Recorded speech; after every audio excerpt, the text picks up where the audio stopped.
All 6 of Michigan's ballot proposals went down election night, and 5 went down pretty easily. That includes Prop 2 on collective bargaining, Prop 4 on home health care, and Prop 6, a public vote on an international bridge and tunnel to Canada.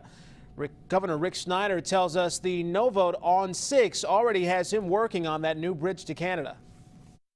I've already made some calls to D.C. to see how that's progressing this morning.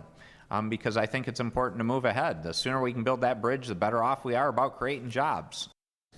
The state's emergency financial manager law also failed, but we did not find that out until Wednesday morning. Public Act 4 was the closest of all the ballot proposals and was put in place to help struggling cities and school districts get through a financial crisis.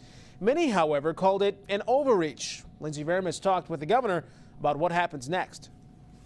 While voters have rejected Michigan's emergency financial manager law, Governor Rick Snyder maintains the law was working.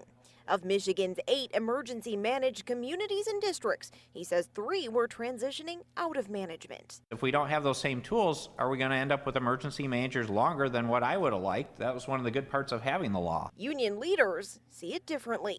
You know, that was a win for the democratic process.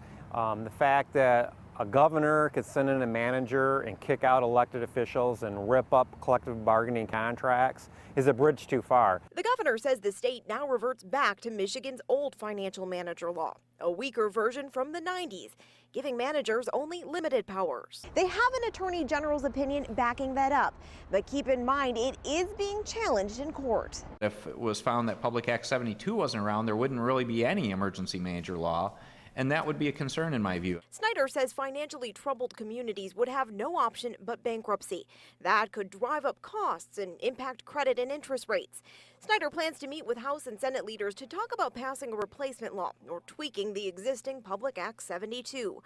Either way, he says lawmakers must tread carefully and gather feedback. The public spoke on this, but it's hard to identify what were the key issues and the drivers in that vote. Union leaders remain uneasy about financial managers, but embrace that team approach. When we work together, we can win. In Lansing, Lindsay Vermis, Fox 47 News. The court hearing on Michigan's old financial manager law will come after Thanksgiving.